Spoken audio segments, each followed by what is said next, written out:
Sertifikat rumah itu sudah berpindah nama. Hari ini, di ruang notaris yang dingin, ibu mertuaku tersenyum penuh kemenangan sambil menyodorkan map merah berisi surat warisan. Dia tidak tahu satu hal. Map yang dia pegang itu palsu dan map yang asli, yang akan menghancurkan seluruh rencananya, ada di tangan saya. Halo, sahabat.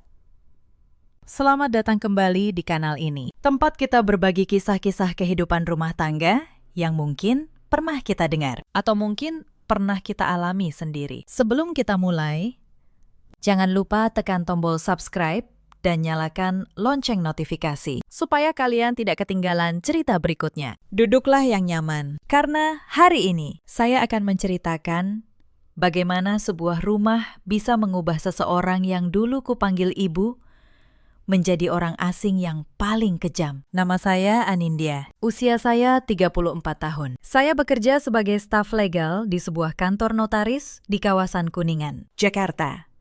Sudah hampir 10 tahun saya berkutat dengan akta, sertifikat, dan surat-surat hukum. Pekerjaan saya mengajarkan satu hal penting di dunia ini. Ucapan bisa diingkari, tetapi tanda tangan di atas kertas bermaterai tidak bisa berbohong. Saya menikah dengan Damar 9 tahun lalu. Damar, anak bungsu dari keluarga Pak Soeharno. Lelaki yang sederhana, pekerja keras. Dan sayangnya, terlalu penurut pada ibunya. Kami tinggal di sebuah rumah 2 lantai di kawasan Bintaro. Rumah yang kami bangun pelan-pelan dari nol. Dari gaji kami berdua yang dikumpulkan rupiah demi rupiah. Ibu mertuaku bernama Bu Hartini, usianya 62 tahun. Sejak hari pertama saya menjadi menantunya, saya tahu saya tidak pernah benar-benar diterima. Di matanya, saya hanyalah perempuan kantoran yang tidak tahu cara mengurus suami. Damar punya seorang kakak perempuan, namanya Mbak Rosa. Usianya 40 tahun. Dia tinggal tidak jauh dari rumah ibu mertua, di Bekasi. Mbak Rosa sudah bercerai dan punya 1 anak. Dialah yang paling sering membisikkan racun ke telinga ibunya. Setiap masalah kecil di keluarga ini, selalu ada jejak tangan Mbak Rosa di baliknya. Ada satu lagi, Pak Soeharno, bapak mertuaku. Beliau lelaki tua yang baik, pendiam, dan sakit-sakitan. Beliaulah satu-satunya orang di keluarga itu yang pernah memandang saya seperti anak sendiri. Selama bertahun-tahun, saya bertahan. Saya kira kalau saya cukup sabar, cukup melayani. Suatu hari, mereka akan melihat ketulusan saya. Saya salah. Kesabaran di mata orang serakah hanya dibaca sebagai kelemahan. Saya ingat awal pernikahan kami. Damar dan saya menikah sederhana. Tidak ada pesta megah.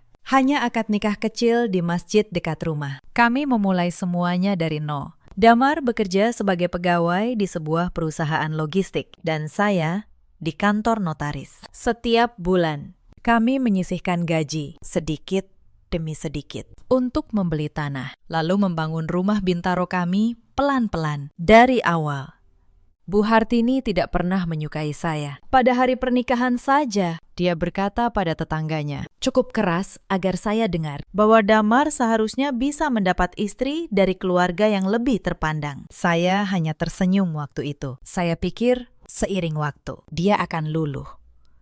Tapi waktu hanya menambah jarak. Setiap kali kami berkunjung, selalu ada saja yang salah dengan saya. Masakan saya kurang enak. Cara saya berpakaian terlalu kantoran. Saya dianggap tidak becus mengurus suami karena masih bekerja. Dan yang paling sering dan paling menyakitkan adalah soal anak. 9 tahun menikah, kami belum dikaruniai anak. Bukan karena kami tidak mau, kami sudah berusaha, sudah berobat ke berbagai dokter. Hasilnya selalu sama. Secara medis tidak ada masalah serius, hanya belum waktunya.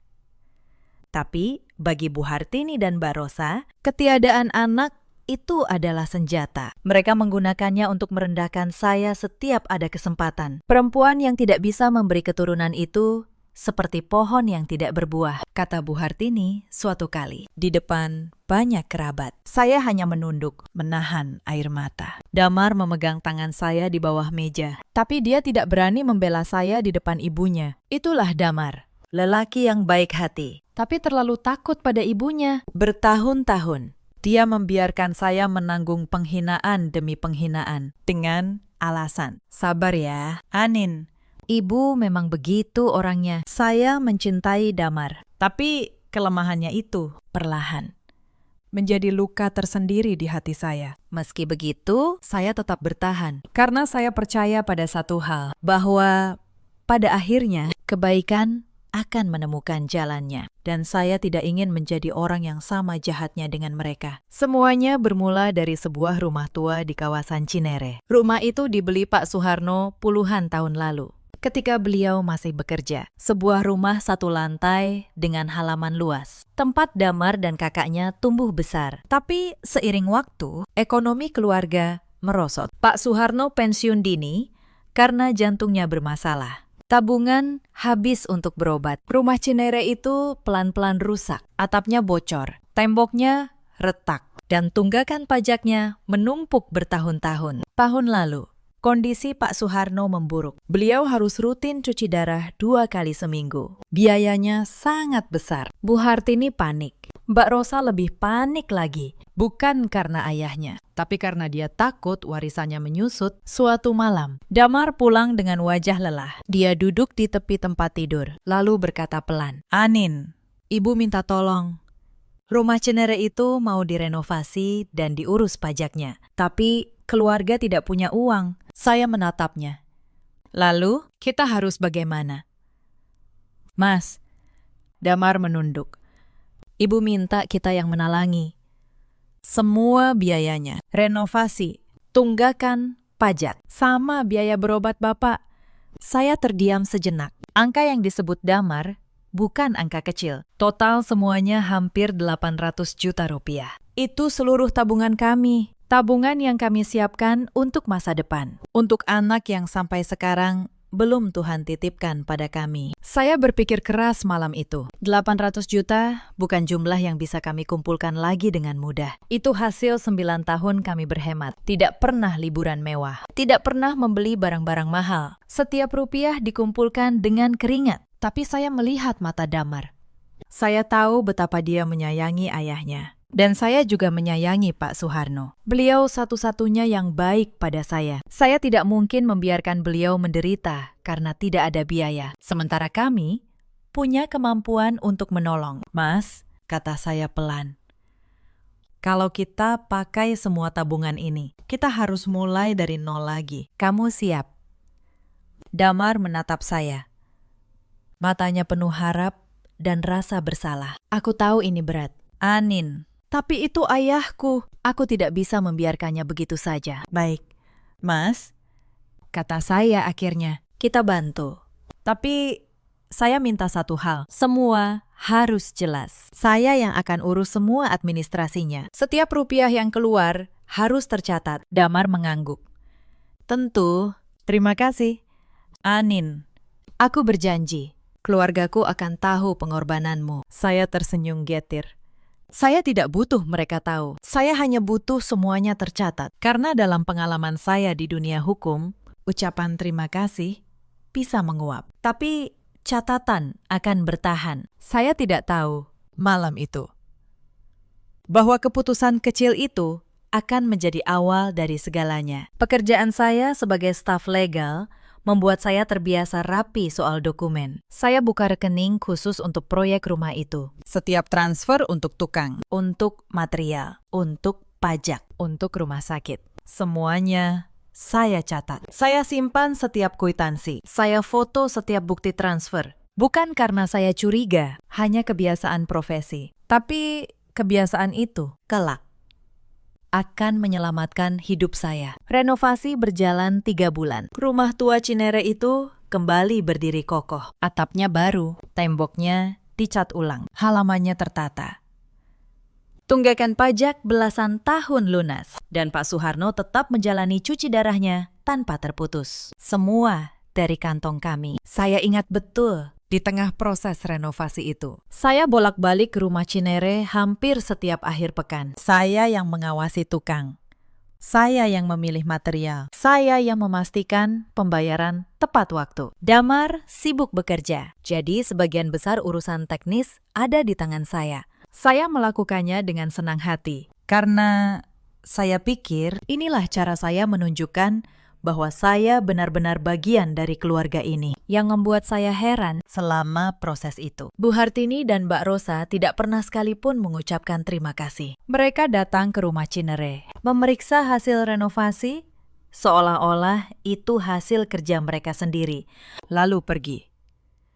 seakan sudah seharusnya saya yang membayar semuanya. Suatu sore, saya tidak sengaja mendengar Mbak Rosa berbicara dengan ibunya di dapur. Suaranya pelan, Tapi cukup jelas sampai ke telinga saya. Bu, rumah ini kan sudah bagus sekarang. Sayang kalau jatuh ke orang luar, kata Mbak Rosa. Maksudmu Anindya? Tanya Bu Hartini. Iya, dia kan menantu, bukan darah daging. Kalau sampai dia merasa berhak atas rumah ini gara-gara sudah keluar uang, repot kita. Bu, saya membeku di balik dinding. Jantung saya berdebar. Saya baru saja menghabiskan seluruh tabungan untuk keluarga ini. Dan yang mereka pikirkan adalah bagaimana caranya agar saya tidak punya hak apapun. Malam itu saya tidak bisa tidur. Tapi saya tidak mengatakan apa-apa pada Damar. Saya hanya diam dan mulai berpikir. Sebagai orang hukum, saya tahu satu hal. Selama ini saya menalangi uang tanpa dasar hukum yang jelas. Saya hanya percaya pada niat baik dan niat baik di pengadilan. Tidak berarti apa-apa tanpa kertas. Keesokan harinya, Saya pergi menemui Pak Suharno. saya membawakan beliau buah dan obat. Kami duduk berdua di teras rumah Cinere yang kini sudah rapi. Bapak, kata saya pelan, saya mau bicara soal rumah ini. Pak Suharno menatap saya dengan mata tuanya yang teduh. Bapak tahu, Nak. Bapak tahu, semua uang itu dari kamu dan Damar. Bapak malu. Bukan soal malu, Pakistan, jawab saya. Saya hanya ingin semuanya jelas. Demi kebaikan semua orang. Beliau mengangguk pelan. Lalu beliau berkata sesuatu yang membuat dada saya hangat sekaligus berat. Anin, Bapak sudah tua. Bapak tidak akan lama lagi. Bapak mau rumah ini jadi milik kamu dan Damar. Kalian yang menyelamatkannya. Bukan yang lain. Saya menggenggam tangan beliau. Pakistan, kalau Bapak benar-benar mau begitu, kita harus buat surat yang sah. Bukan sekedar ucapan. Dan disitulah sebuah rencana yang tidak pernah saya rencanakan mulai terbentuk. Saya tidak ingin mengambil apapun secara diam-diam. Itu bukan cara saya. Maka saya mengusulkan pada Pak Suharno untuk membuat akta hibah resmi, sebuah dokumen sah di hadapan notaris, di mana beliau menghibahkan rumah Cinere kepada Damar, anaknya sendiri. Bukan kepada saya, kepada Damar. Kenapa bukan ke kamu, Nak? Tanya beliau. Karena saya menantu Pakistan.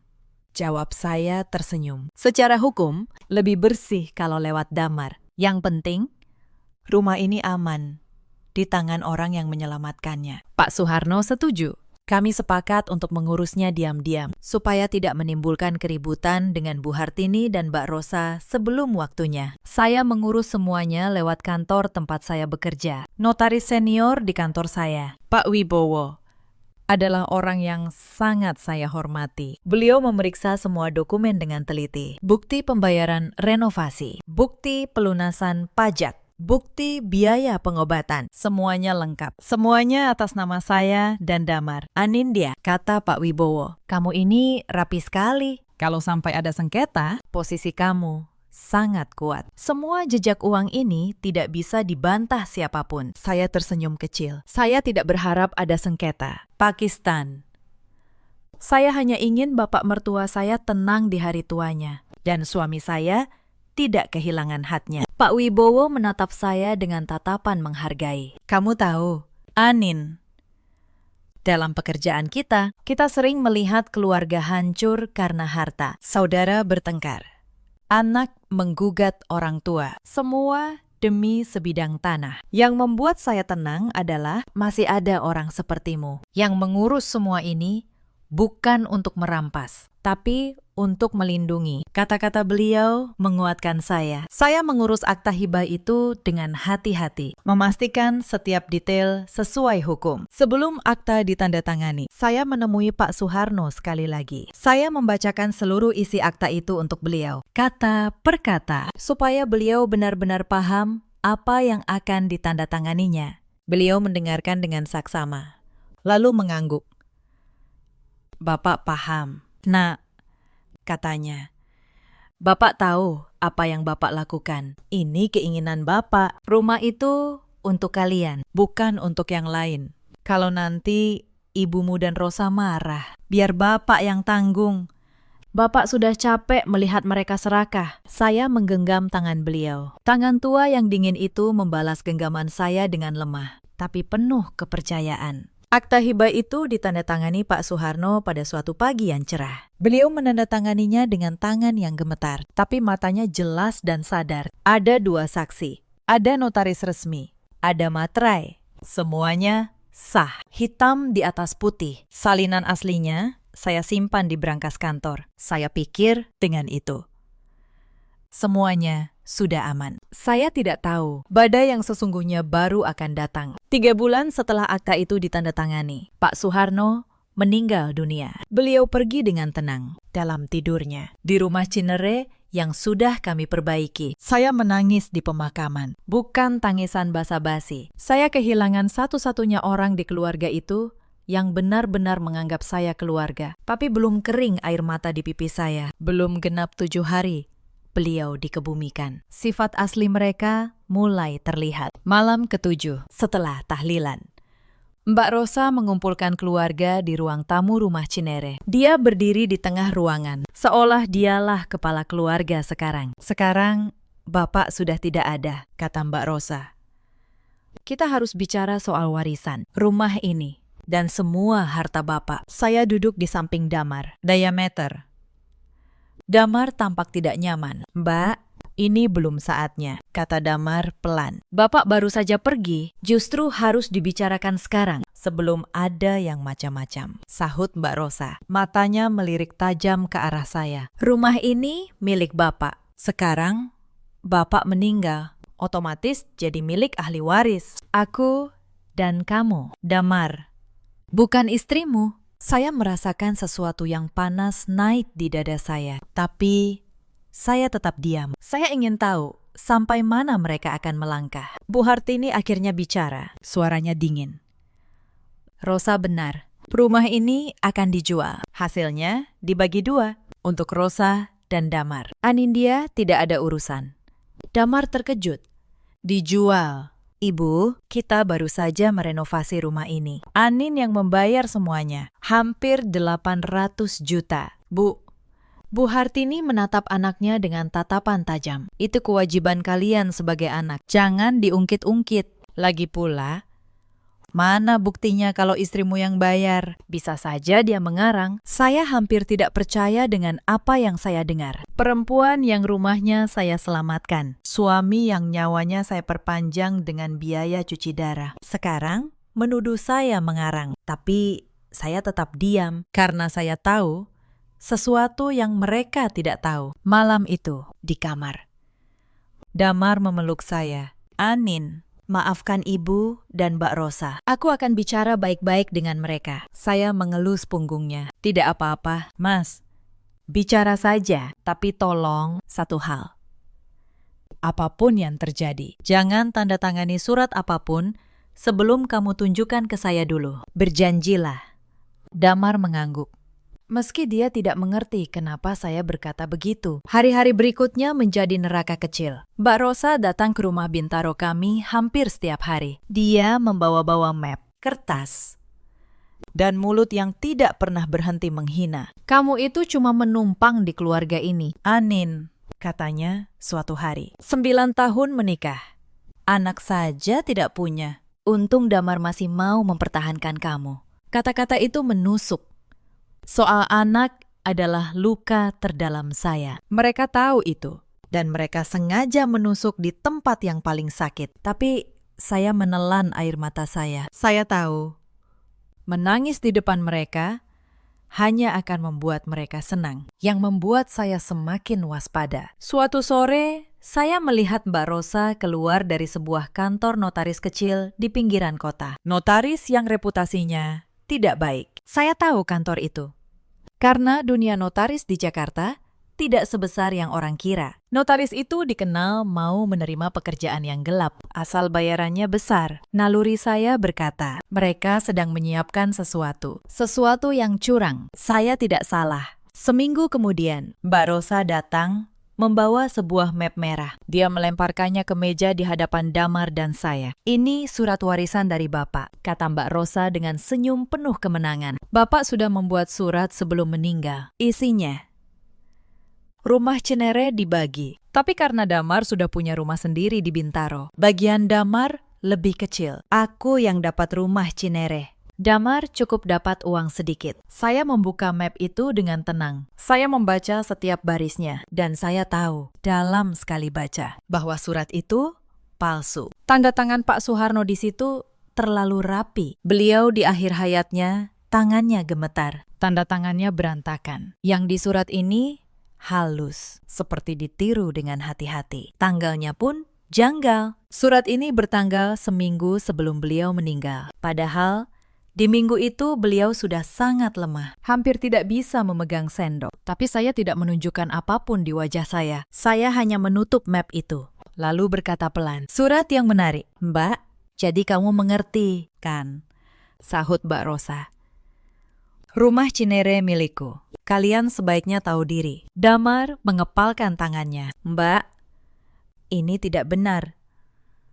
Bapak tidak pernah bilang apa-apa soal surat ini. Hitam di atas putih. Damar, kata Mbak Rosa. Ucapanmu tidak ada artinya. Yang ada di kertas. Itu yang berlaku. Saya hampir tersenyum mendengarnya. Karena kalimat itu, kalimat yang dia ucapkan dengan sombong, adalah kalimat yang akan menjatuhkan dirinya sendiri. Tapi mereka tidak berhenti di surat itu. Mereka mulai bergerak lebih jauh. Dan setiap langkah mereka membuat saya semakin yakin pada satu hal. Mereka pikir saya tidak akan melawan. 3 hari kemudian, kami mendapat kabar bahwa kunci rumah Cinere sudah diganti. Mbak Rosa memasang gembok baru di pagar dan menyuruh penjaga agar tidak mengizinkan Damar masuk. Rumah yang kami selamatkan dengan seluruh tabungan kami kini terkunci di hadapan pemilik aslinya. Damar berdiri di depan pagar rumah Cinere, menatap gembok itu dengan tangan gemetar. Ini rumah keluargaku, Anin.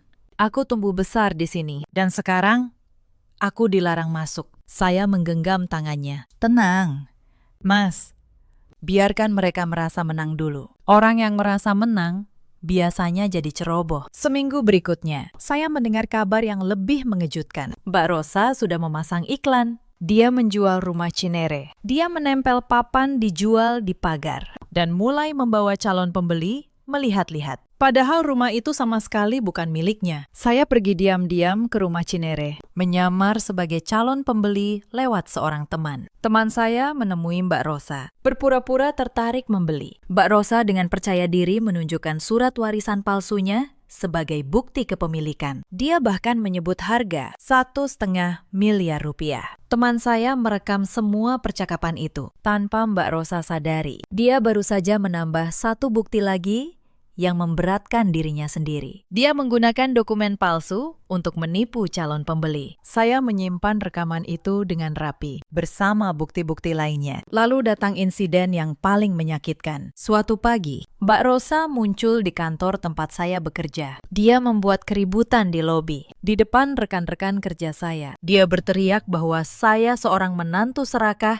yang memanfaatkan ilmu hukum untuk merampas warisan keluarga suami. Lihat perempuan ini, teriaknya di depan banyak orang. Dia kelihatan baik, padahal dia perampok harta keluarga. Dia memanfaatkan jabatannya untuk menipu mertuanya sendiri. Saya berdiri di tengah lobi, ditatap oleh semua rekan kerja saya. Wajah saya panas, bukan karena malu pada tuduhannya, tapi karena seseorang sengaja menginjak harga diri saya di tempat yang paling saya hormati. Pak Wibowo, atasan saya, keluar dari ruangannya. Beliau melihat semuanya. Tapi beliau tidak berkata apa-apa. Beliau hanya menatap saya dan mengangguk pelan. Sebuah anggukan yang berarti. Dia percaya pada saya. Setelah Mbak Rosa pergi, Pak Wibowo memanggil saya ke ruangannya. "Anindya," katanya, "saya tahu kamu. 9 tahun kamu bekerja di sini. Tidak pernah sekalipun kamu berbuat curang. Apapun masalahmu, selesaikan dengan benar, dengan hukum, bukan dengan emosi. Dan kalau kamu butuh saksi yang netral, saya ada." Kata-kata beliau memberi saya kekuatan. Saya tahu saya tidak sendirian. Suatu sore, ketika saya sedang sendirian di rumah Bintaro, Mbak Rosa datang tanpa diundang. Dia menggedor pintu, lalu masuk dengan kasar begitu saya membukanya. Dia berjalan keliling rumah kami, memandangi setiap sudut dengan tatapan merendahkan. "Rumah kalian lumayan juga," katanya sinis. "Tapi ingat, Anin, kalau urusan rumah Cinere selesai dan kalian kalah, rumah ini juga bisa jadi sasaran berikutnya. Aku tahu suamiku punya andil membangun rumah ini. Hak waris itu luas. Anin, jangan kira kamu aman." Saya menatapnya dengan tenang. "Mbak Rosa, rumah ini sepenuhnya atas nama saya dan Damar. Setiap batu batanya ada buktinya. Kalau Mbak mau mencoba, silahkan. Tapi saya sarankan, jangan.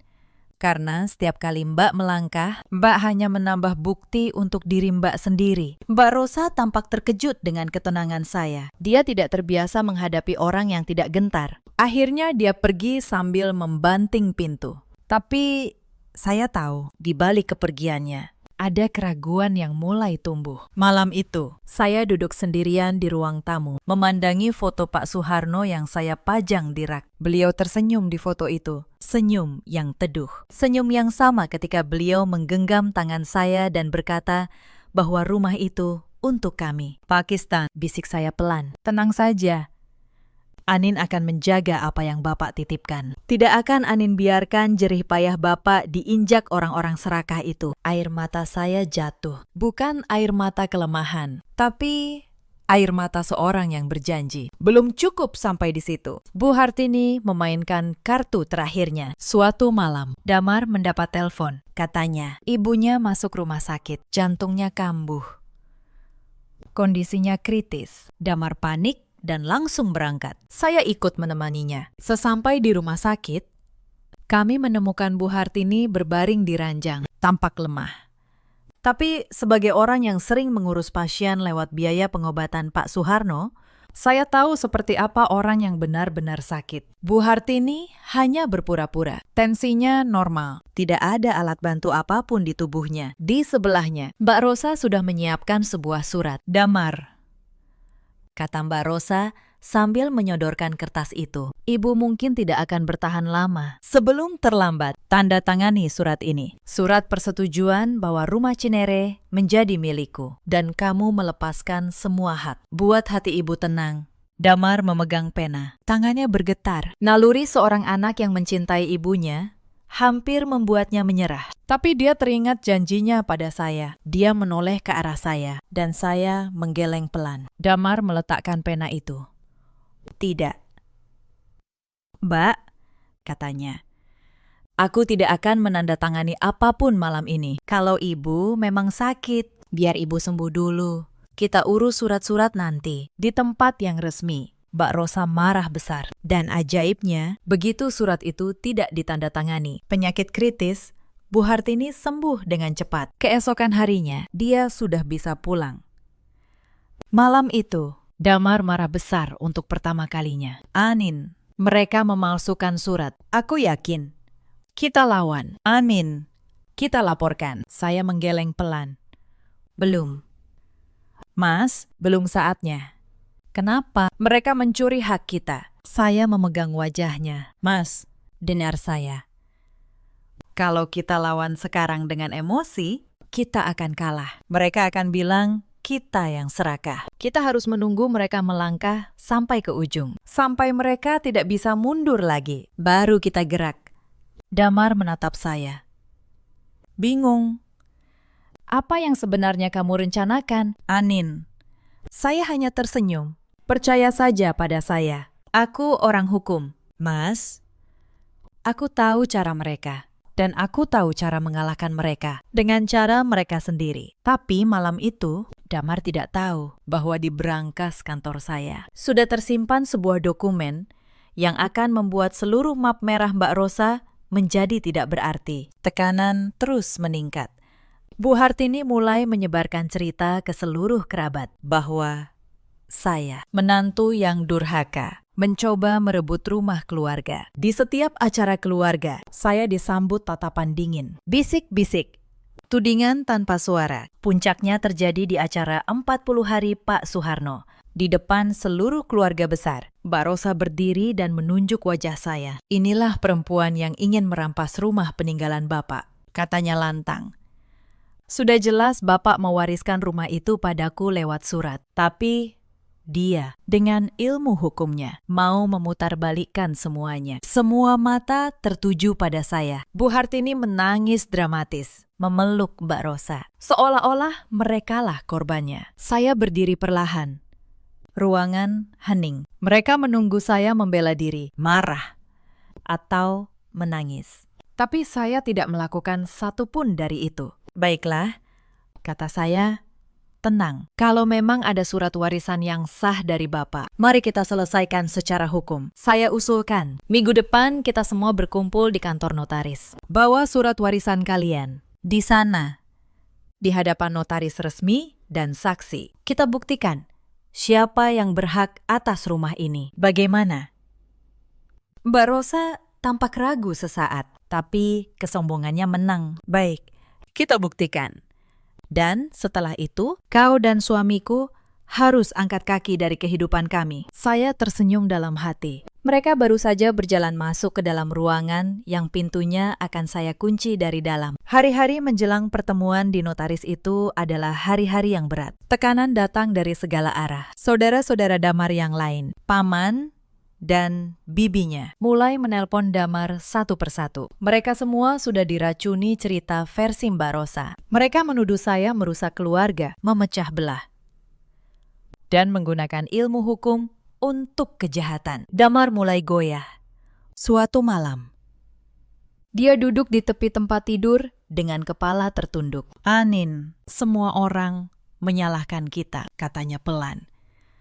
Bahkan Paman Hadi yang dulu baik pada kita, sekarang tidak mau mengangkat teleponku. Mungkin kita lepaskan saja rumah itu. Anin, demi kedamaian. Saya menatapnya. Untuk pertama kalinya, saya merasa marah pada suami saya sendiri. Tapi saya menahannya. Mas, kata saya pelan, kalau kita lepaskan sekarang, kita bukan cuma kehilangan rumah, kita kehilangan 800 juta tabungan kita, masa depan kita, dan harga diri kita. Dan yang lebih buruk, kita membiarkan kejahatan menang. Apakah itu kedamaian yang kamu mau? Kedamaian di atas penindasan. Damar terdiam.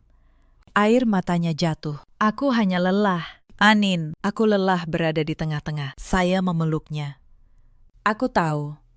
Mas, aku tahu. Tapi percayalah, ini yang terakhir. Setelah pertemuan itu, semuanya akan selesai untuk selamanya. Kamu hanya perlu percaya padaku satu kali lagi. Bisa?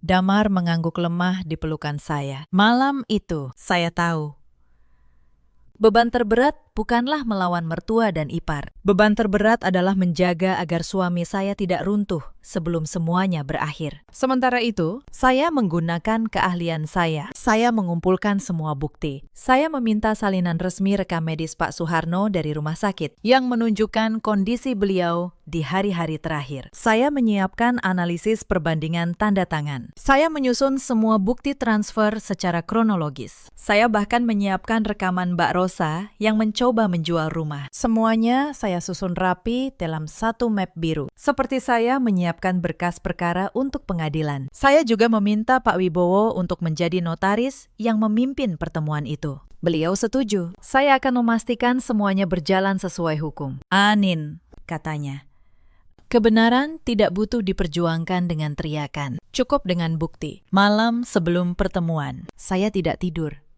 Bukan karena takut, tapi karena saya tahu esok hari semua yang saya pendam selama bertahun-tahun, semua penghinaan. Semua air mata akan terbayar. Bukan dengan dendam, tapi dengan keadilan. Tapi sebelum hari itu tiba, ada satu hal terakhir yang harus saya pastikan. Dan malam itu, saya membuka brankas, mengeluarkan map biru, dan memeriksa setiap lembar untuk yang kesekian kalinya. Saya menutup brankas itu pelan-pelan. Di luar jendela, langit Jakarta gelap, tapi di dalam dada saya ada ketenangan yang aneh. Ketenangan seseorang yang tahu bahwa semua kepingan sudah berada di tempatnya. Esok hari, kebenaran akan berbicara. Dan kali ini, tidak ada surat palsu, tidak ada teriakan, tidak ada air mata buaya yang bisa menutupinya. Hari yang ditentukan tiba. Ruang rapat di kantor notaris Pak Wibowo sudah tertata rapi. Meja kayu panjang. Kursi-kursi berderet. Di satu sisi duduk Bu Hartini, Mbak Rosa, dan seorang lelaki berjas yang ternyata notaris kecil pinggiran kota itu, yang mereka bawa sebagai pendukung. Di sisi lain, saya dan Damar. Pak Wibowo memimpin pertemuan sebagai notaris resmi yang netral. Beliau orang yang sangat dihormati di dunia hukum Jakarta. Kehadirannya saja sudah membuat suasana terasa berat. Mbak Rosa membuka map merahnya dengan percaya diri. Ini surat warisan dari almarhum ayah saya, Pak Suharno, katanya. Isinya jelas. Rumah Cinere diwariskan kepada saya. Saya minta semua hak saya diakui hari ini. Pak Wibowo menerima surat itu, membacanya pelan. Lalu meletakkannya di meja. Wajahnya datar. Bu Hartini, Mbak Rosa, kata Pak Wibowo. Sebelum kita lanjutkan, saya ingin bertanya, apakah kalian yakin surat ini asli dan kalian siap mempertanggungjawabkannya secara hukum? Tentu saja yakin, sahut Mbak Rosa cepat. Itu surat asli, ditandatangani Bapak sendiri, hitam di atas putih, tambah Bu Hartini dengan dagu terangkat. Tidak ada yang bisa membantah. Pak Wibowo mengangguk pelan. Lalu beliau menoleh ke arah saya. Bu Anindya, silakan. Saya membuka map biru saya. Tenang, tanpa terburu-buru. Saya keluarkan lembar demi lembar, dan saya susun di atas meja menghadap mereka. Mbak Rosa, Bu Hartini, kata saya dengan suara yang tenang dan jelas. Sebelum kita bicara soal surat warisan, saya ingin menunjukkan beberapa hal. Yang pertama, ini adalah akta hibah resmi. Ditandatangani Bapak Suharno hampir setahun lalu di hadapan notaris. Dengan 2 orang saksi. Isinya, Bapak menghibahkan rumah Cinere kepada Damar. Akta ini sah, terdaftar, dan tidak bisa dibantah. Wajah Mbak Rosa mulai berubah. Itu pasti palsu. Kamu yang membuatnya.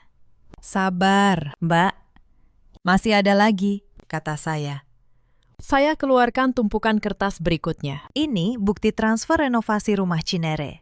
Total 320 juta rupiah. Ini bukti pelunasan tunggakan pajak rumah selama 15 tahun. 110 juta rupiah. Dan ini bukti pembayaran seluruh biaya cuci darah dan pengobatan Bapak selama setahun terakhir. 370 juta rupiah. Semua atas nama saya dan Damar. Semua tercatat, lengkap dengan tanggal dan kwitansi. Ruangan menjadi sunyi. Damar menatap saya. Matanya berkaca-kaca. Dia baru benar-benar menyadari betapa rapinya saya menyimpan semuanya. Mbak Rosa mencoba melawan. Itu kan kewajiban kalian sebagai anak dan menantu. Tidak ada hubungannya dengan kepemilikan rumah. Betul, Mbak, jawab saya tenang. Membantu orang tua memang kewajiban, tapi menjual rumah yang bukan milikmu dengan surat palsu, itu kejahatan. Dan itu yang akan kita bicarakan sekarang. Saya mengeluarkan ponsel saya. Mbak Rosa, 2 minggu lalu, kamu menawarkan rumah Cinere kepada seorang calon pembeli seharga 1,5 miliar rupiah. Kamu menunjukkan surat warisan ini sebagai bukti kepemilikan. Saya punya rekamannya. Saya memutar rekaman itu. Suara Mbak Rosa terdengar jelas, menyebut harga, menjanjikan surat-surat lengkap. Wajah Mbak Rosa berubah pucat seketika. Bu Hartini menoleh ke arah anaknya dengan tatapan kaget. Rupanya, bahkan ibunya tidak tahu bahwa Rosa sudah mencoba menjual rumah itu diam-diam. Rosa, Kamu mau menjual rumah itu tanpa bilang ibu? Tanya Bu Hartini dengan suara gemetar. Mbak Rosa tidak menjawab. Untuk pertama kalinya, retak muncul di antara dua orang yang selama ini bersekongkol. Tapi saya belum selesai. Sekarang, soal surat warisan kalian, kata saya. Saya mengambil map merah Mbak Rosa, lalu meletakkannya bersebelahan dengan satu dokumen lain dari map saya. Mbak Rosa, surat kalian bertanggal 7 hari sebelum Bapak meninggal. Tapi saya punya rekam medis resmi dari rumah sakit. Di tanggal yang sama, Bapak sedang dalam kondisi koma ringan di ruang ICU. Beliau tidak sadar selama 3 hari. Tidak mungkin beliau menandatangani surat apapun. Wajah Mbak Rosa memucat. Bu Hartini mulai gemetar. Dan ini saya melanjutkan. Mengeluarkan satu lembar terakhir. Ini hasil perbandingan tanda tangan. Tanda tangan di surat kalian dibandingkan dengan tanda tangan asli Bapak di akta hibah yang sah. Berbeda jauh. Saya bekerja di dunia hukum. Mbak, saya tahu seperti apa tanda tangan yang dipalsukan. Notaris kecil yang mereka bawa mulai berkeringat. Dia menggeser kursinya menjauh dari Mbak Rosa, seakan ingin lepas tangan. Pak Wibowo mengambil surat warisan merah itu, memeriksanya sekali lagi dengan kacamatanya, lalu meletakkannya dengan wajah serius. Mbak Rosa, katanya dengan suara berat, memalsukan surat warisan dan tanda tangan orang yang sudah meninggal adalah tindak pidana. Pemalsuan dokumen, pasal 263 KUHP. Ancamannya, penjara dan notaris yang membantu pembuatan dokumen palsu bisa kehilangan izinnya. Bahkan diproses pidana. Notaris kecil itu langsung berdiri. Saya tidak tahu apa-apa. Saya hanya diminta membuat draft. Saya tidak tahu itu palsu, katanya panik. Lalu hampir berlari keluar ruangan. Mbak Rosa terduduk. Wajahnya yang tadi penuh kesombongan, kini pucat pasi. Anin, aku. Kita kan keluarga. Saya menatapnya. Untuk pertama kalinya, saya membiarkan diri saya berbicara dengan sedikit perasaan yang selama ini saya tahan. Keluarga, Mbak, kata saya pelan. Saya yang membayar nyawa Bapak diperpanjang. Saya yang menyelamatkan rumah ini. Dan saya pula yang kalian tuding sebagai perampas, sebagai menantu durhaka, di depan seluruh keluarga besar. Kalian menyebut saya orang luar. Sekarang, biar saya jadi orang luar yang kalian mau. Saya berdiri. Rumah Cineresa milik Damar lewat akta hibah. Itu tidak bisa diganggu-gugat. Tapi saya tidak akan menuntut kalian secara pidana atas pemalsuan surat ini. Bukan karena saya takut, tapi karena saya menghormati Bapak yang sampai akhir hayatnya menyayangi saya. Beliau pasti tidak ingin anak dan istrinya masuk penjara. Bu Hartini menangis. Tapi kali ini bukan tangisan dramatis. Ini tangisan orang yang baru sadar bahwa semua rencananya telah hancur dan bahwa orang yang dia hina selama bertahun-tahun ternyata adalah satu-satunya orang yang berlaku adil padanya. Tapi ada syaratnya, kata saya. Surat warisan palsu ini akan saya simpan sebagai jaminan selama kalian tidak pernah lagi mengganggu kehidupan saya dan Damar. Surat ini akan tetap di berangkas saya. Tapi kalau kalian berani menyentuh kami lagi, satu kali saja, saya akan bawa ini ke kantor polisi. Mengerti? Tidak ada yang menjawab, hanya keheningan dan isak tangis yang tertahan. Pak Wibowo menutup pertemuan itu. Kasus ini selesai secara kekeluargaan. Akta hibah sah berlaku. Rumah Cinere milik Damar. Saya harap tidak ada lagi yang mencoba bermain dengan dokumen palsu di hadapan saya. Kami pulang dalam diam. Di dalam mobil, Damar menggenggam tangan saya erat. Air matanya jatuh. Anin, maafkan aku, katanya parau. Selama ini aku terlalu lemah. Aku membiarkan ibu dan kakakku memperlakukanmu seperti itu. Kamu menanggung semuanya sendirian, dan kamu tetap melindungi mereka. Bahkan setelah semua yang mereka lakukan. Saya tersenyum, mengusap air matanya. Bukan aku melindungi mereka, Mas. Aku melindungi kita. Aku tidak mau kita memulai hidup baru dengan dendam. Dendam itu beban. Mas, aku mau kita berjalan ringan. Beberapa bulan setelah hari itu, hidup kami berubah. Mbak Rosa pindah keluar kota, malu menghadapi keluarga besar yang akhirnya tahu apa yang sebenarnya terjadi. Bu Hartini menjadi pendiam. Suatu hari, dia datang ke rumah Bintaro kami, tanpa kemarahan, tanpa kesombongan. Dia hanya berdiri di depan pintu, dengan mata yang sembab. "Anindya," katanya pelan. Ibu minta maaf. Selama ini ibu salah menilaimu. Ibu kira kamu mengincar harta kami. Ternyata kamulah satu-satunya yang benar-benar menjaga keluarga ini. Saya menatapnya lama. Lalu saya mempersilakannya masuk. Saya buatkan teh hangat. Kami tidak berpelukan, tidak menangis bersama seperti di sinetron. Tapi ada sesuatu yang cair di antara kami hari itu. Sebuah awal yang baru, meski terlambat.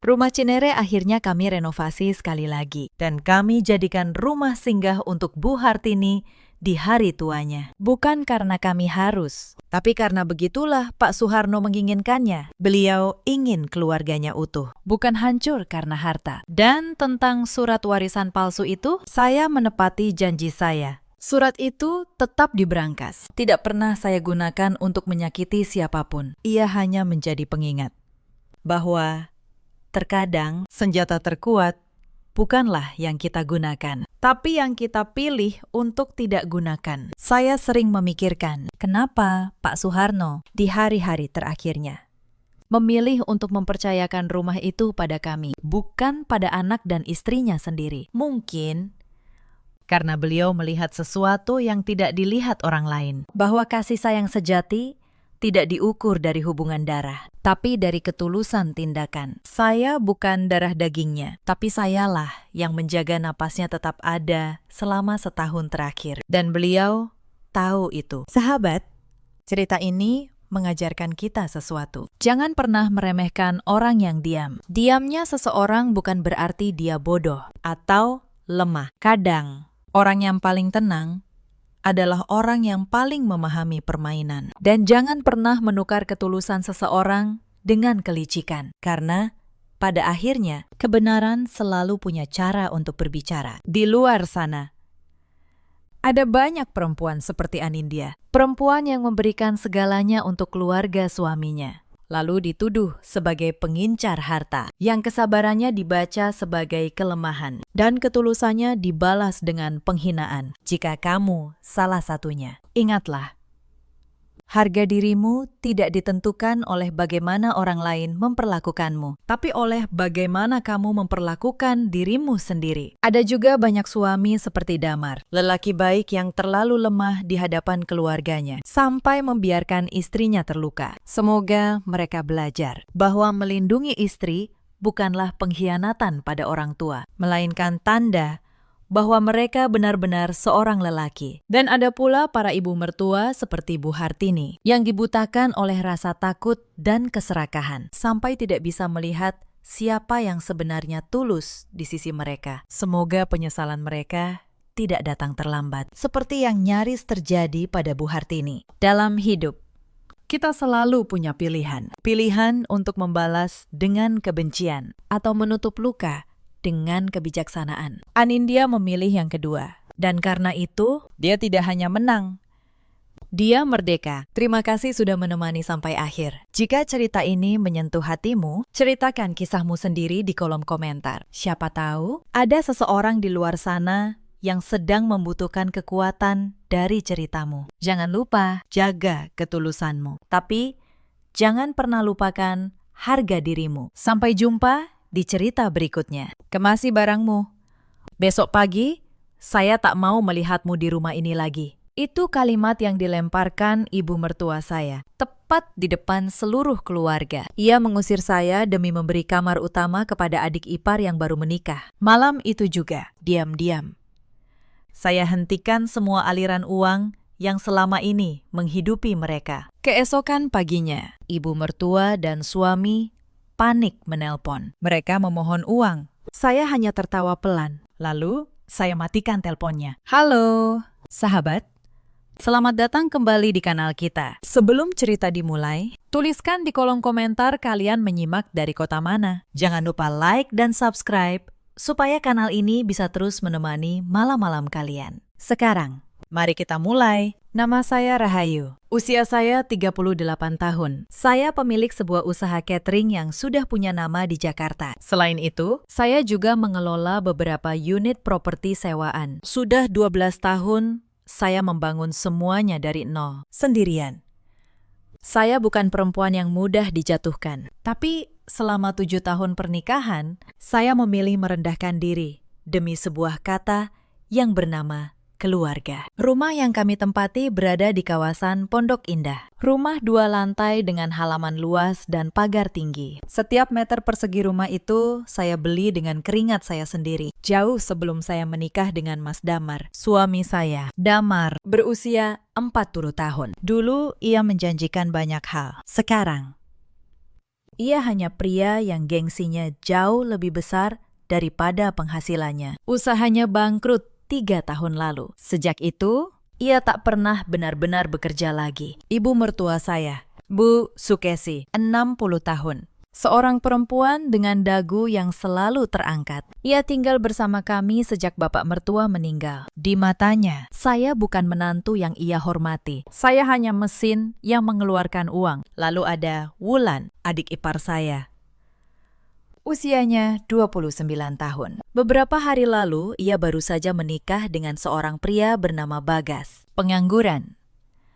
Sama seperti kakak iparnya. Selama ini saya yang membayar semuanya. Cicilan rumah, listrik, air, makanan di meja. Bahkan uang jajan Bu Sukesi setiap bulan. Semua mengalir dari rekening saya, tanpa pernah ada satupun ucapan terima kasih. Saya pikir jika saya cukup sabar, suatu hari mereka akan melihat pengorbanan saya. Ternyata saya salah. Kesabaran saya justru mereka baca sebagai kelemahan. Konflik itu sebenarnya sudah lama tumbuh, jauh sebelum malam pengusiran. Sejak Wulan menikah, suasana rumah berubah. Bu Sukesi memperlakukan putrinya itu bagai seorang ratu. Apapun yang Wulan minta harus dipenuhi, dan yang harus memenuhinya, tentu saja, adalah saya. Awalnya hanya hal kecil. Wulan minta dibelikan tas bermerek. Bu Sukesi yang menyuruh saya membayarnya. Lalu Bagas, suami Wulan, mulai ikut menumpang hidup di rumah kami. Ia datang hanya membawa 1 koper dan mulut yang penuh tuntutan. Saya pernah mencoba bicara baik-baik dengan Damar. Saya bilang, rumah ini sudah terlalu penuh. Saya bilang, beban biaya hidup naik 2 kali lipat sejak Bagas datang. Damar hanya menghela napas. Ia berkata pelan, "Sudahlah, Rahayu, mereka kan keluarga. Jangan hitung-hitungan soal uang." Mudah sekali ia berkata begitu, karena bukan dia yang membayar. Padahal saya tahu, di luar rumah, Damar selalu membanggakan diri. Ia bercerita kepada teman-temannya seolah seluruh kekayaan ini adalah hasil kerjanya. Ia memakai kartu tambahan yang saya berikan, lalu mentraktir orang-orang demi pujian sesaat. Saya diam.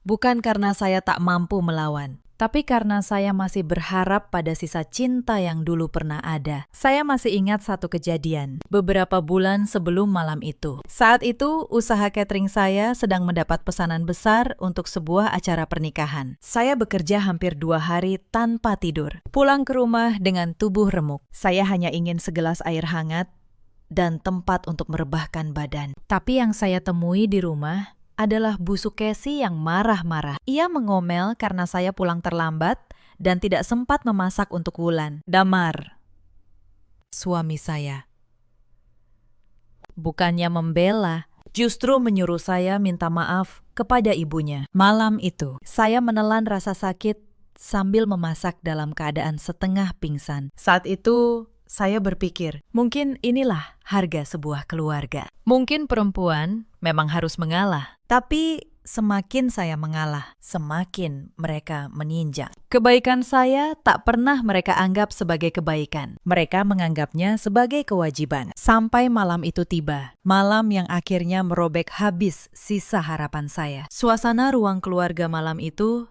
terasa sangat kaku. Saya duduk di sofa tunggal. Kedua tangan saya rapatkan di pangkuan. Di seberang saya, 4 orang duduk berjajar seperti hakim yang sudah menyiapkan vonis. Wulan bersandar manja di lengan Bagas. Bu Sukesi duduk tegak dengan dagu terangkat. Dan Damar, pria yang seharusnya melindungi saya, hanya menunduk menatap ujung sepatunya sendiri. Wulan yang memulai. Suaranya sengaja dibuat merengek. Ia mengeluh bahwa kamar tamu yang ia tempati terlalu sempit untuk pengantin baru. Katanya, ia butuh ruang yang lebih luas. Bagas menimpali sambil menyilangkan kaki. Pria pengangguran itu bahkan berani mengkritik tata letak perabotan rumah saya, seolah ia pemilik sah bangunan ini. Padahal, setiap kursi yang ia duduki, saya yang membelinya. Saya hanya mendengarkan dalam diam. Lalu Bu Sukesi mengambil alih pembicaraan. Suaranya keras dan penuh perintah. Ia menatap saya dengan sorot tajam, lalu menyampaikan inti pertemuan malam itu.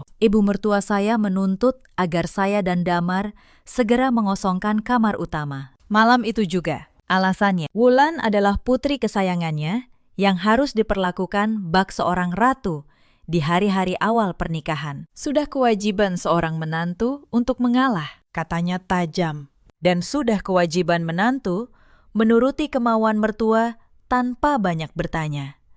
Dada saya terasa sesak. Kamar utama itu satu-satunya tempat saya bisa beristirahat setelah seharian bekerja keras menafkahi mereka semua. Saya menarik napas panjang. Saya berusaha menjaga nada suara saya tetap stabil. Lalu saya menolak. Saya ingatkan mereka semua bahwa rumah ini dibeli dari tabungan saya sendiri, jauh sebelum saya menikah. Saya ingatkan juga bahwa seluruh tagihan bulanan, mulai dari cicilan, listrik, hingga makanan yang mereka makan, semuanya berasal dari kerja keras saya. Saya tidak keberatan Wulan menumpang di kamar tamu. Kata saya, tenang. Tapi saya tidak akan pernah menyerahkan kamar utama saya kepada siapapun. Penolakan saya yang tenang itu justru membuat ruangan seketika memanas. Damar akhirnya mengangkat wajah, tapi bukan untuk membela saya. Dengan wajah merah karena malu ditegur di depan keluarganya. Damar justru menyuruh saya diam. Ia meminta saya menuruti saja perkataan ibunya. Ini hanya soal kamar, Rahayu. Jangan dibesar-besarkan, katanya.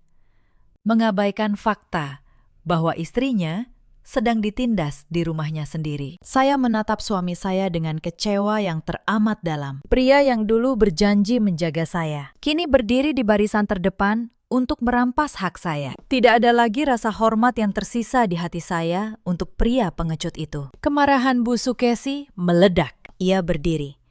Wajahnya memerah, menahan amarah. Ia merasa harga dirinya sebagai ibu mertua telah diinjak-injak. Jari telunjuknya yang gemetar menunjuk ke wajah saya. Suaranya menggema ke seluruh penjuru ruangan. Kemasi barangmu. Besok pagi, saya tak mau melihatmu di rumah ini lagi. Wulan dan suaminya yang akan menempati kamarmu. Teriakan itu seolah menjadi puncak dari semua penghinaan yang selama ini saya tahan. Tapi anehnya, saya sama sekali tidak merasa sedih. Tidak ada satu tetes air mata pun yang jatuh. Sebaliknya, sebuah rasa lega yang luar biasa justru mengalir di dalam dada saya. Beban berat yang selama ini menekan pundak saya, seolah terangkat seketika. Saya membenarkan letak hijab saya dengan gerakan pelan dan penuh wibawa. Lalu saya berdiri. Saya menatap mata ibu mertua saya tanpa rasa takut sedikit pun.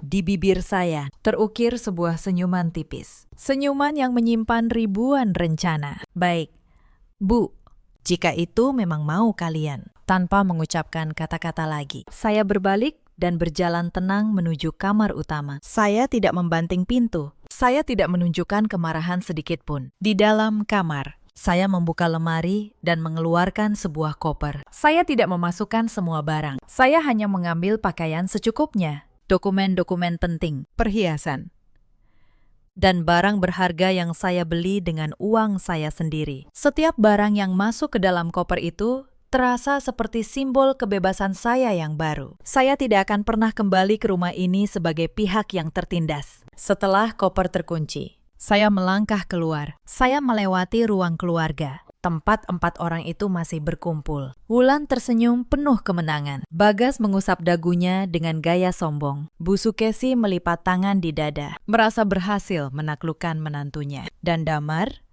hanya diam. Tak berani menatap wajah saya. Saya tidak menoleh sedikit pun. Saya membuka pintu depan, melangkah keluar, lalu menutupnya rapat di belakang saya. Saya meninggalkan kehidupan lama yang penuh kebohongan itu. Udara malam menyambut saya. Saya berjalan menuju jalan raya, lalu menghentikan sebuah taksi. Saya minta diantar ke sebuah hotel mewah di pusat kota. Di dalam taksi, saya bersandar dengan nyaman. Saya merasakan kebebasan yang belum pernah saya rasakan sebelumnya.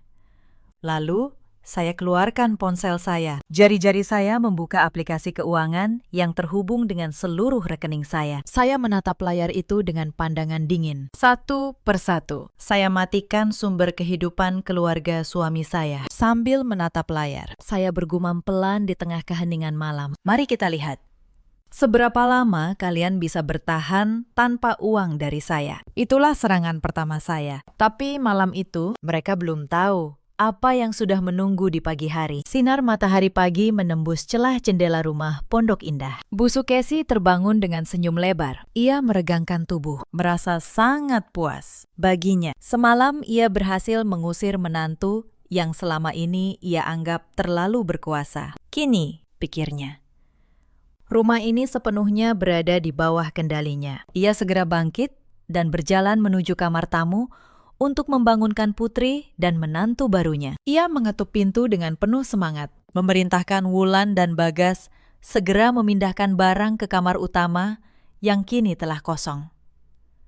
Wulan menyambut perintah itu dengan sorak gembira. Ia menarik lengan Bagas, mengajaknya pindah ke kamar yang jauh lebih luas dan mewah. Di dalam kamar utama, Wulan melompat-lompat di atas kasur empuk. Ia mengagumi perabotan bagus yang ditinggalkan kakak iparnya. Bagas tak kalah senang. Ia membuka lemari, meraba bahan kayu yang mahal, dan membayangkan hidup nyaman tanpa perlu bekerja. Keduanya tertawa. Mereka merasa telah memenangkan sebuah pertarungan besar. Mereka sama sekali tidak menyadari bahwa kemewahan yang mereka injak saat ini adalah jebakan yang siap menghancurkan mereka. Sementara itu, di lantai teratas sebuah hotel mewah, saya terbangun dalam suasana yang sangat berbeda. Saya membuka mata, disambut pemandangan kota dari balik jendela kaca raksasa. Tidak ada suara teriakan mertua. Tidak ada keluhan adik ipar. Tidak ada kehadiran suami yang membebani. Saya bangkit, membersihkan diri, lalu duduk di kursi berlengan, sambil menikmati sarapan yang diantar langsung ke kamar. Saya menyesap teh hangat perlahan, membiarkan keheningan pagi menyegarkan pikiran sebelum saya melancarkan serangan yang sesungguhnya. Setelah sarapan, saya meraih ponsel. Kini saatnya saya membuka kembali aplikasi keuangan saya. Langkah pertama, saya batalkan seluruh sistem potong saldo otomatis yang selama ini berjalan mulus setiap awal bulan. Saya hapus jadwal pembayaran cicilan rumah, membiarkan tagihan itu menggantung tanpa penanggung. Lalu saya batalkan pembayaran tagihan listrik, air, dan internet.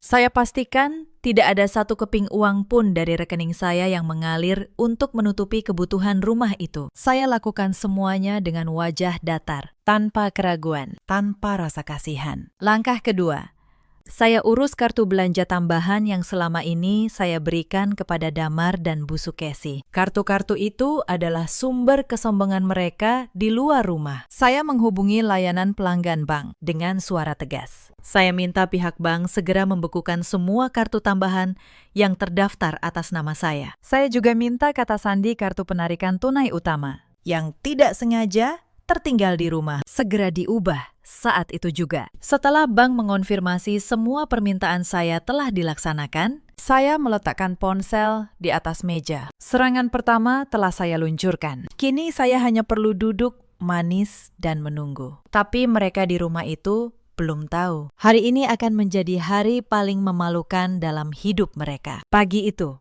Bu Sukesi bersiap-siap keluar rumah. Ia mengenakan pakaian terbaiknya, menyemprotkan wewangian yang menyengat, lalu mengambil tas tangan. Pagi ini, ia berencana memesan makanan dalam jumlah besar dari sebuah penyedia catering terkenal. Bu Sukesi berniat mengadakan pesta syukuran besar-besaran untuk merayakan pernikahan Wulan, sekaligus untuk pamer kepada para tetangga. Ia melangkah keluar dengan kepala terangkat, berjalan menuju mesin penarikan tunai, tak jauh dari gerbang perumahan. Sepanjang jalan, ia membayangkan pujian para tetangga saat melihat hidangan mewah yang akan ia sajikan nanti siang. Tiba di depan mesin, Bu Sukesi membuka dompet dan mengeluarkan kartu yang selama ini selalu menyelamatkan hidupnya. Kartu itu sebenarnya milik saya, namun ia merasa berhak menggunakannya kapan saja, karena ia tahu kata sandinya. Dengan senyum percaya diri, ia masukkan kartu itu ke mesin dan menekan 6 angka yang sudah sangat ia hafal. Layar mesin terdiam sejenak, lalu muncul tulisan merah, menyatakan kata sandi salah. Bu Sukesi mengerutkan kening. Ia pikir mungkin salah tekan karena terburu-buru. Ia mencoba lagi, kali ini lebih perlahan. Namun, mesin kembali menolak. Kepanikan mulai merambat di dadanya. Ia coba mengingat-ingat, apakah ia salah angka? Tapi ia sangat yakin 6 angka itu benar. Dengan tangan mulai berkeringat, ia mencoba untuk ketiga kalinya. Alih-alih mengeluarkan uang, mesin itu justru berbunyi panjang. Layar menjadi gelap. Lalu memunculkan pesan baru yang membuat jantung Bu Sukesi seakan berhenti. Kartu telah ditahan oleh pihak bank. Bu Sukesi memukul layar mesin dengan panik, berteriak meminta kartunya kembali. Namun, usahanya sia-sia. Pada saat yang hampir bersamaan, di sebuah restoran mewah di kawasan perkantoran, Damar sedang duduk dikelilingi rekan-rekannya. Siang itu, dengan bangga, Damar menawarkan diri menanggung seluruh biaya makan siang. Katanya, untuk merayakan keberhasilan kecil yang ia capai. Padahal, ia tak punya keberhasilan apa-apa. Damar berbicara lantang, tertawa lebar, menceritakan berbagai kisah karangan tentang betapa suksesnya hidupnya. Teman-temannya mendengarkan penuh kagum, memesan makanan-makanan mahal tanpa ragu, karena tahu Damar yang akan membayar. Damar merasa seperti raja yang membagikan sedekah. Setelah makan siang selesai, seorang pelayan menghampiri, membawa buku tagihan. Damar mengambilnya dengan gaya acuh, bahkan tak repot melihat jumlahnya. Ia langsung mengeluarkan kartu belanja dan menyerahkannya. Lalu ia kembali mengobrol, seolah tagihan besar itu hanyalah uang receh. Beberapa menit kemudian, pelayan itu kembali. Wajahnya tampak canggung. Ia menunduk, mendekatkan wajah ke arah Damar, lalu berbisik sopan. Pelayan itu memberitahu bahwa kartunya ditolak. Senyum di wajah Damar lenyap. Ia merasa ada yang salah, tapi berusaha menutupinya dengan tawa kecil. Damar bilang, mungkin ada gangguan pada mesin. Lalu ia keluarkan kartu lain dengan tangan yang mulai gemetar. Pelayan mengangguk dan pergi. Damar tak lagi fokus pada obrolan. Keringat dingin mulai mengucur di pelipisnya. Tak lama, pelayan kembali dengan wajah lebih tegang. Kali ini ia menyatakan kartu kedua pun ditolak karena telah diblokir. Percakapan di meja itu berhenti. Semua teman Damar menatapnya penuh tanda tanya. Damar mematung. Wajahnya pucat. Ia merogoh dompet dan tidak menemukan selembar uang tunai pun yang cukup untuk membayar. Di tengah tatapan menyelidik dari rekan-rekannya, Damar menelan ludah dengan susah payah. Ia menanggung rasa malu yang belum pernah ia rasakan seumur hidupnya. Tapi ia belum tahu ini baru permulaan. Hari itu juga,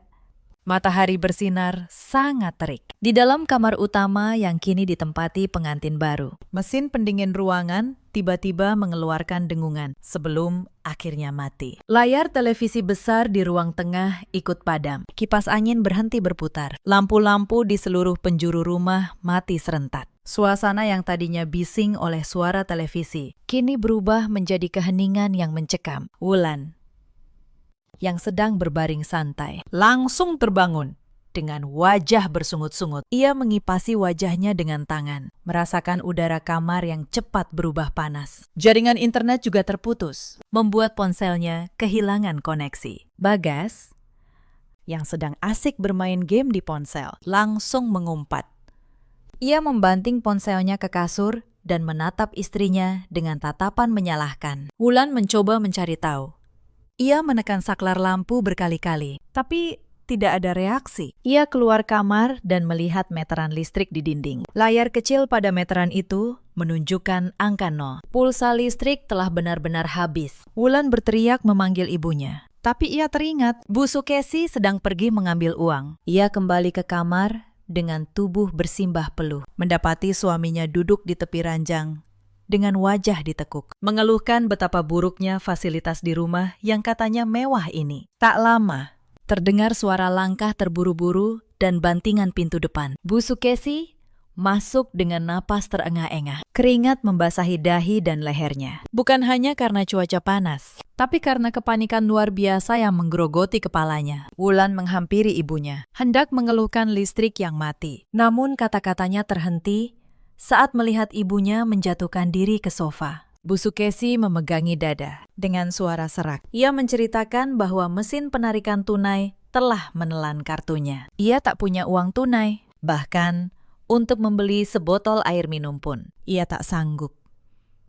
Bu Sukesi menangis meratapi nasibnya. Ia sadar, tanpa kartu itu, ia tidak bisa membayar sisa pesanan makanan untuk syukuran besok. Di tengah kepanikan ibu dan anak itu, pintu rumah kembali terbuka. Damar melangkah masuk dengan wajah memerah, napas memburu, dan kemeja basah oleh keringat. Ia baru saja mengalami kejadian paling memalukan sepanjang hidupnya. Setelah kartunya ditolak berkali-kali di restoran mewah itu, Damar terpaksa memohon kepada salah satu bawahannya untuk menanggung seluruh tagihan. Bawahan itu memang membayar, namun dengan tatapan merendahkan dan senyum mengejek yang membuat harga diri Damar hancur berkeping-keping. Sepanjang perjalanan pulang, ia menumpang kendaraan umum karena tak punya uang untuk mengisi bahan bakar mobilnya. Damar menahan amarah yang mendidih. Begitu sampai dan mendapati rumah gelap serta panas menyengat, amarahnya langsung meledak. Damar menendang meja kecil di ruang tamu hingga terjungkal, membuat Bu Sukesi dan Wulan terlonjak. Ia mengacak-acak rambutnya dengan frustrasi, berteriak mempertanyakan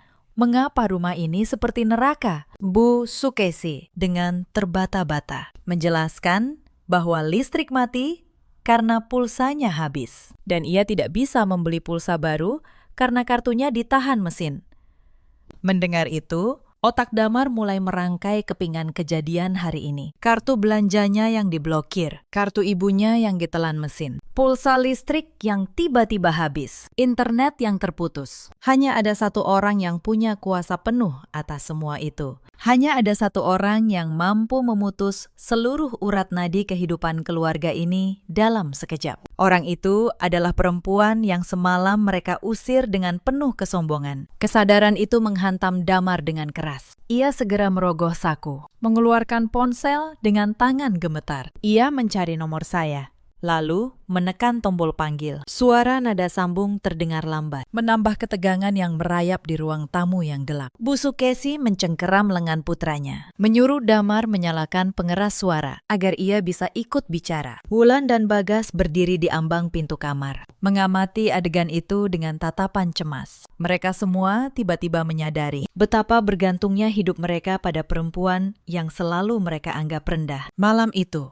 di kamar utama yang gelap dan pengap, Wulan menatap Bagas dengan penuh harap. Ia memohon suaminya untuk berbuat sesuatu, mengeluarkan uang tabungan, atau setidaknya mencari pinjaman. Tapi Bagas hanya diam. Pria itu tak punya apa-apa. Tabungan yang dulu ia banggakan di depan Wulan ternyata hanyalah kebohongan. Ia menikahi Wulan justru karena mengira keluarga ini kaya raya. Untuk pertama kalinya, retak muncul di antara pengantin baru itu. Wulan menyadari bahwa pria yang ia nikahi sama tak bergunanya dengan kakak dan ibunya. Pertengkaran kecil mulai pecah di tengah panasnya kamar tanpa pendingin udara. Suara mereka bersahutan dengan keluhan Bu Sukesi di ruang depan. Rumah megah itu, dalam semalam, berubah menjadi sarang pertengkaran. Sementara itu, di dalam kamar hotel yang sejuk, saya sedang duduk bersandar membaca sebuah buku. Suara dering telepon memecah keheningan. Saya melirik layar. Nama suami saya tertera di sana,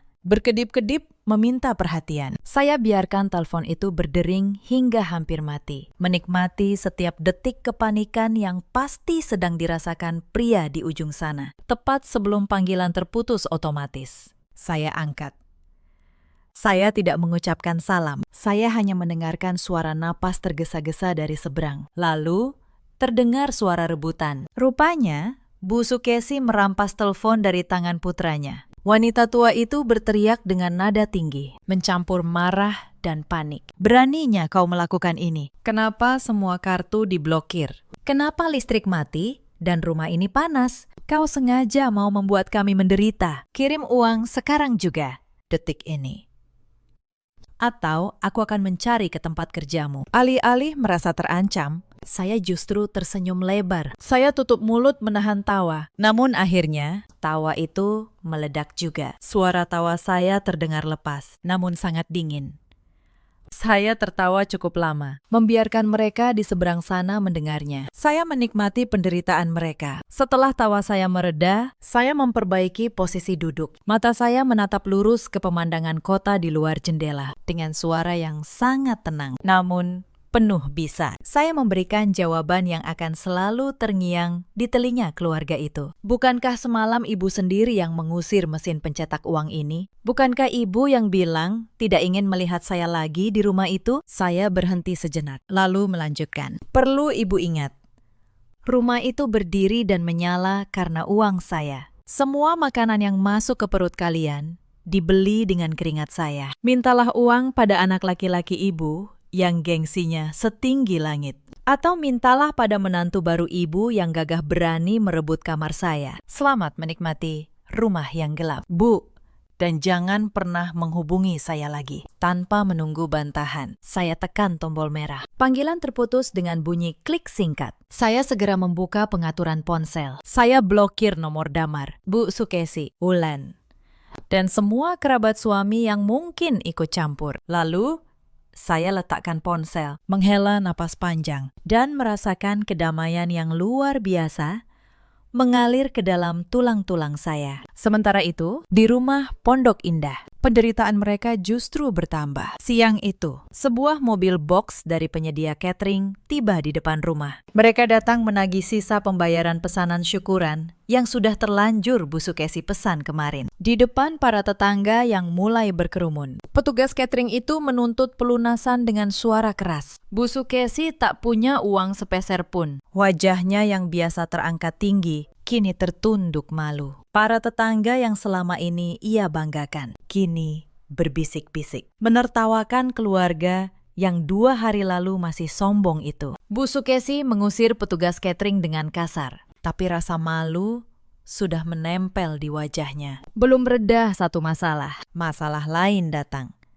Sore harinya, 2 orang petugas dari perusahaan pembiayaan mengetuk pintu. Mereka datang untuk menarik mobil yang selama ini dipakai Damar. Ternyata cicilan mobil itu pun dibayar dari rekening saya lewat potongan otomatis yang sudah saya hentikan. Damar mencoba menahan, memohon, bahkan berteriak, tapi petugas itu hanya menunjukkan dokumen, lalu membawa pergi mobil yang selama ini menjadi simbol kebanggaan Damar. Pria itu hanya bisa berdiri di tepi jalan, menatap mobilnya hilang di tikungan, sambil para tetangga menyaksikan kejatuhannya satu persatu. Malam itu, untuk pertama kalinya, mereka tidur dalam rumah yang gelap dan panas, dengan perut lapar dan harga diri yang remuk. Mereka mulai mengerti bahwa segala kemewahan yang mereka nikmati selama ini ternyata tak pernah benar-benar menjadi milik mereka. Dan saya di kamar hotel yang sejuk justru baru memulai. Tepat saat itu, ponsel saya kembali bergetar. Kali ini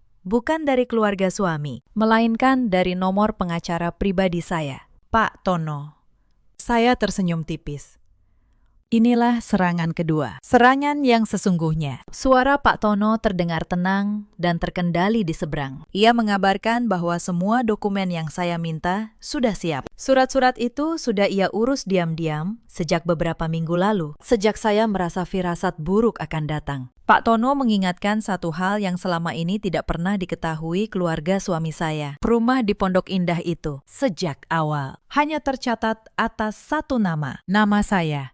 Tidak pernah ada nama Damar di dalam sertifikat itu. Tidak ada satupun nama keluarganya selama 7 tahun. Mereka tinggal di sana, makan di sana, tidur di sana, dengan keyakinan bahwa itu rumah keluarga. Padahal secara hukum, mereka hanyalah penumpang yang tidak pernah membayar. Saya minta Pak Tono melakukan satu hal. Saya minta ia menyiapkan surat pemberitahuan resmi bahwa seluruh penghuni rumah itu harus segera mengosongkan bangunan karena pemilik sah telah mencabut izin tinggal mereka. Pak Tono menyanggupi. Ia bilang, surat itu akan diantar langsung oleh stafnya, ditemani 2 orang petugas. Esok pagi, saya tutup telepon.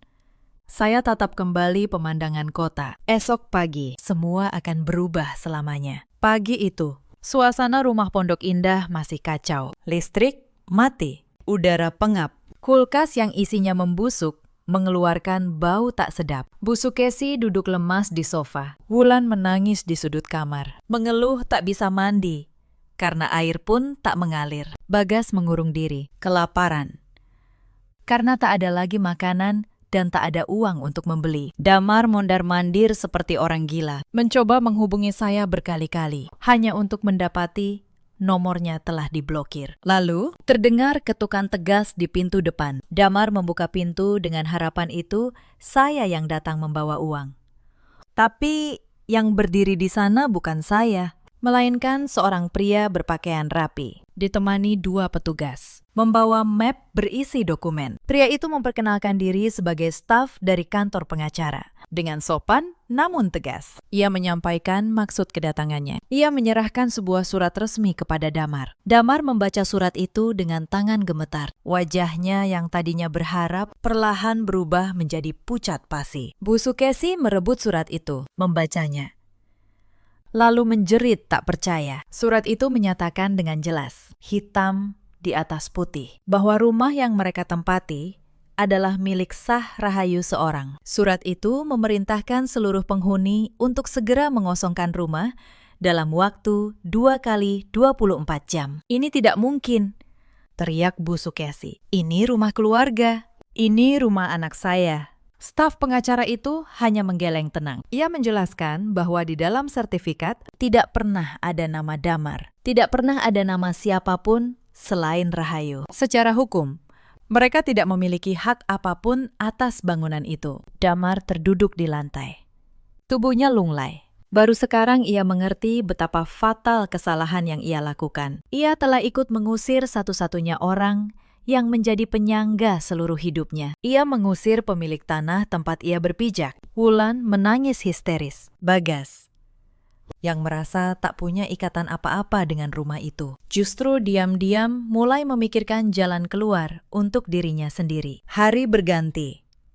2 hari berlalu begitu cepat, dan ketika batas waktu habis, mereka benar-benar harus keluar dengan barang seadanya. Keluarga yang 2 hari lalu masih merasa berkuasa itu kini melangkah keluar dari gerbang Pondok Indah, menjadi orang-orang tanpa tempat tinggal. Kehancuran keluarga itu tidak berhenti sampai di sana. Justru di sanalah ia baru dimulai. Mereka terpaksa mengontrak sebuah rumah petak sempit di pinggiran kota. Dari rumah megah berhalaman luas, kini mereka berdesakan di ruang yang pengap dan bocor saat hujan. Tabungan mereka yang ternyata selama ini hanya remah-remah cepat habis. Damar yang dulu sombong, kini harus menelan harga dirinya. Ia mencoba melamar pekerjaan, tapi tak ada yang menerima pria berusia 40 tahun tanpa keahlian dan tanpa pengalaman kerja nyata. Akhirnya, ia terpaksa menjadi pemulung, memunguti barang bekas dengan upah yang hanya cukup untuk membeli beberapa bungkus nasi murah. Rasa putus asa menyelimuti hati Damar setiap hari. Ia membenci kemiskinan ini. Tapi yang paling ia benci adalah dirinya sendiri. Dirinya yang terlalu pengecut untuk membela perempuan yang dulu sangat mencintainya. Penderitaan paling nyata dialami oleh Wulan. Perempuan yang selalu bermimpi hidup seperti putri raja itu, kini menghadapi kenyataan paling pahit. Bagas, suaminya, kabur.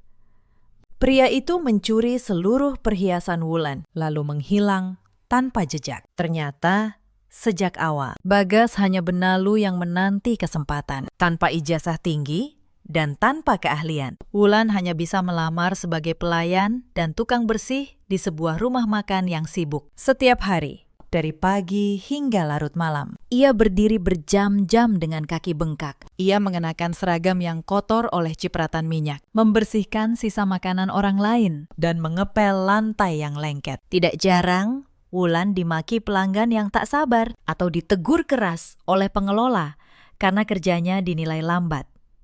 Keangkuhannya hancur berkeping-keping Setiap kali ia harus menundukkan kepala dan meminta maaf kepada orang asing demi mempertahankan pekerjaan yang gajinya tak seberapa. Suatu malam, Wulan pulang ke rumah Petak dalam keadaan sangat lelah dan penuh amarah. Begitu membuka pintu, ia melihat Damar duduk melamun di dinding, sementara Bu Sukesi terbatuk-batuk di atas kasur. Emosi Wulan yang sudah di ujung tanduk seketika meledak. Ia membanting tasnya ke lantai. "Cari kerja, Kak. Jangan cuma melamun seperti orang gila," bentaknya. "Aku lelah setengah mati melayani pelanggan seharian. Sementara kakak cuma duduk, menghabiskan jatah makanan yang kubeli." "Kau laki-laki macam apa?" Damar tidak terima dibentak adiknya. Pertengkaran hebat pun tak terhindarkan. "Dayamite, Wulan. Ini semua gara-gara kau," balas Damar dengan urat leher menegang. "Kalau saja kau tidak merengek minta tinggal di kamar utama malam itu. Kalau saja kau tidak menikahi laki-laki benalu yang membawa kabur hartamu. Kita semua tidak akan berakhir di tempat sampah seperti ini. Kaulah pembawa sial keluarga ini." Mereka saling meneriakan kata-kata kebencian, saling menyalahkan atas kemalangan yang menimpa. Bu Sukesi mencoba melerai dengan suara serat, memohon kedua anaknya berhenti. Namun suaranya tenggelam di tengah teriakan saling benci itu. Keributan itu membuat para tetangga memukul dinding pemisah, menyuruh mereka diam. Wulan akhirnya jatuh terduduk di lantai dingin, menangis terseduh-seduh meratapi nasibnya. Ia tak pernah menyangka keesokan harinya, di tempat kerjanya, ia akan dihadapkan pada sebuah pertemuan yang menjadi hukuman batin paling menyakitkan sepanjang hidupnya. Keesokan paginya, Wulan berangkat bekerja dengan mata bengkak dan sisa sakit hati yang masih mengganjal di dada. Siang itu, rumah makan tempatnya bekerja sangat ramai. Pelanggan datang berbondong-bondong saat jam istirahat. Wulan bergerak ke sana kemari dengan napas terengah-engah, membawa nampan berisi piring-piring kotor. Keringat membasahi dahi dan punggungnya, sementara seragamnya mulai lusuh saat ia sedang sibuk membersihkan noda di meja sudut. Pengelola rumah makan memanggilnya dengan suara setengah berteriak. Pengelola itu memerintahkan Wulan segera merapikan penampilan dan bersiap melayani sebuah rombongan tamu penting yang baru saja memesan meja paling besar di bagian dalam. Wulan hanya bisa mengangguk.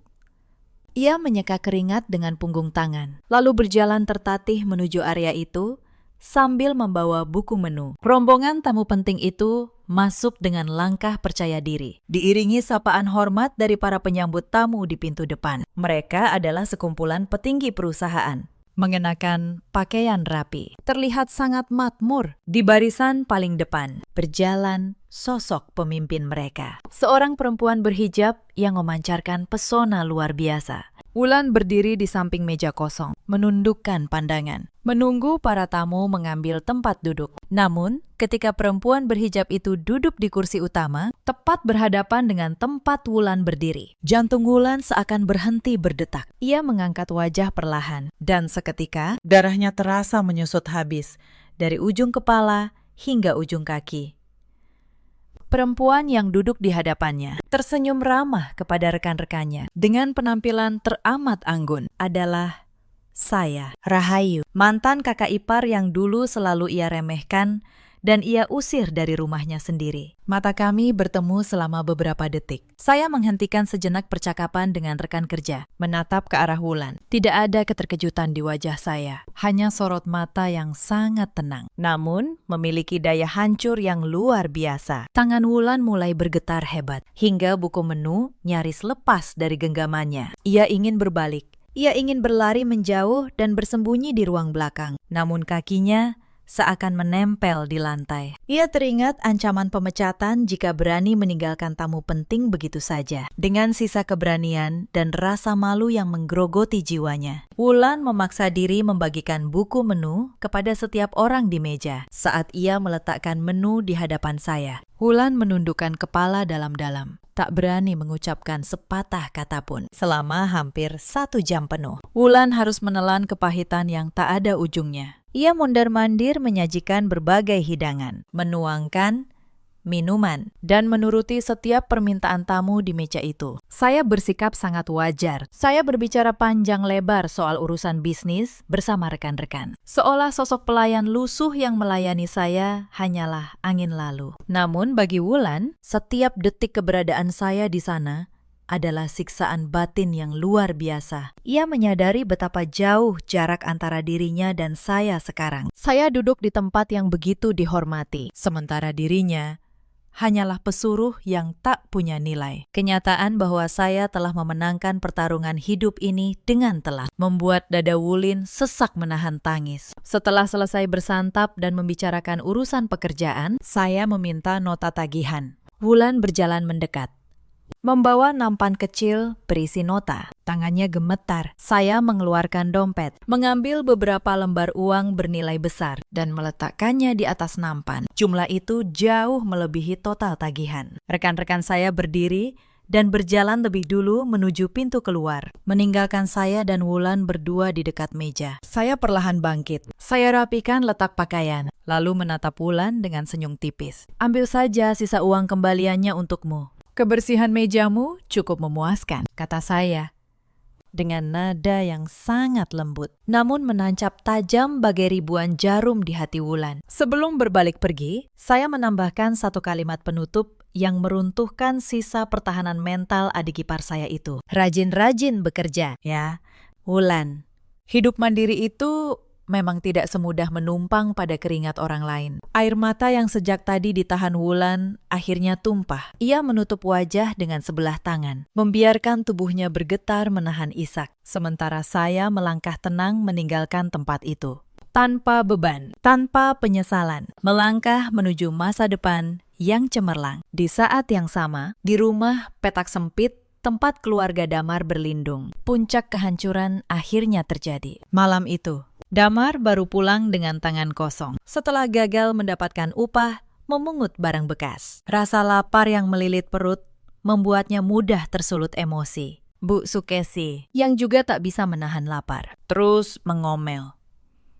Ia menyalahkan Damar atas semua nasib buruk ini. Ia mengucapkan kata-kata menyakitkan tentang betapa bodohnya putranya yang tidak bisa menjaga istri hingga lepas mesin uang keluarga. Damar yang sudah kehabisan kesabaran membalas teriakan ibunya. Ia menendang pintu, melempar piring seng kosong ke dinding. Ibu yang menyuruhnya pergi, ibu yang mengusirnya dari rumah malam itu. Berhenti menyalahkan saya, teriak Damar dengan urat leher menegang. Kalau saja ibu tidak memaksa Wulan tidur di kamar utama, kita tidak akan jadi pengemis seperti ini. Bu Sukesi menjerit histeris, melempar bantal ke arah putranya sambil terus menyumpah. Suara teriakan, hantaman benda, dan tangisan mereka memecah keheningan malam di permukiman padat itu. Warga yang kesabarannya sudah habis akhirnya mendatangi rumah petak itu. Pengurus warga ditemani belasan laki-laki mendobrak pintu rumah sewaan tersebut.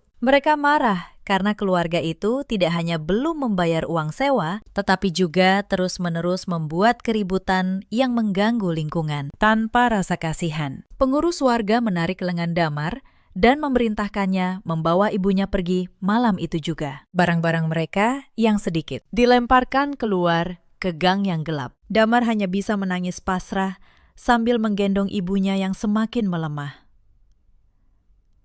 Ia berjalan tanpa tujuan, menembus dinginnya malam, menyadari bahwa ia telah kehilangan segalanya. Kini ia benar-benar menjadi sampah masyarakat. Malam semakin larut menyelimuti ibu kota. Di lantai tertinggi sebuah hunian mewah. Saya berdiri tenang di balkon. Angin malam yang sejuk menerpa lembut kain hijab saya, membawa ketenangan yang mendamaikan jiwa. Di tangan saya tergenggam secangkir teh madu hangat yang masih mengepul. Saya menatap hamparan lampu kota yang berkelap-kelip bagai lautan permata di bawah sana. Ingatan saya sempat melayang pada wajah-wajah orang yang dulu berusaha menghancurkan hidup saya. Namun ingatan itu tidak lagi menyakiti. Ia hanya menjadi pelajaran berharga yang menguatkan pijakan saya. Saya mengangkat cangkir, menyesap kehangatannya perlahan. Saya tarik napas panjang, mengisi paru-paru dengan kebebasan yang mutlak, lalu menghembuskannya bersama seluruh sisa kenangan masa lalu. Dengan seulas senyum tulus, saya bergumam pelan,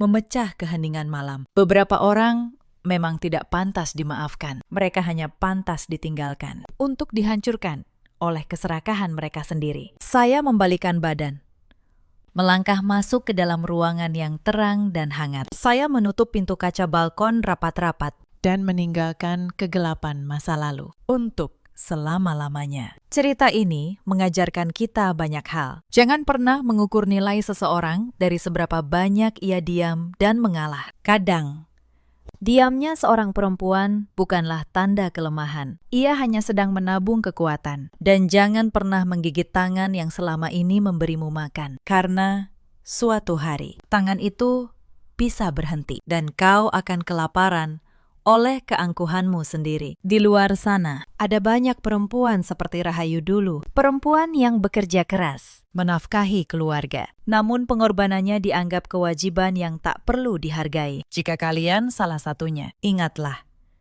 harga diri kalian tidak pernah bisa dibeli dengan kesabaran yang tak berbatas. Di luar sana, ada juga banyak suami seperti Damar. Suami yang lebih memilih membela gengsi keluarganya daripada melindungi istri yang berdiri paling depan untuk mereka. Mereka baru menyadari arti seorang istri ketika istri itu sudah pergi dan tak akan pernah kembali. Dan di luar sana, ada pula para ibu mertua seperti Bu Sukesi yang merasa berhak atas segalanya hanya karena status. Yang lupa bahwa rasa hormat itu harus dibalas dengan rasa hormat, bukan dengan penghinaan. Bagaimana akhir mereka? Damar dan ibunya hidup berpindah-pindah, tanpa rumah, tanpa kehormatan. Wulan terjebak dalam pekerjaan kasar yang dulu ia hina. Sementara Rahayu, perempuan yang mereka usir di tengah malam, kini berdiri di tempat yang jauh lebih tinggi, membangun istana yang lebih megah, tanpa satupun benalu di dalamnya. Dalam hidup,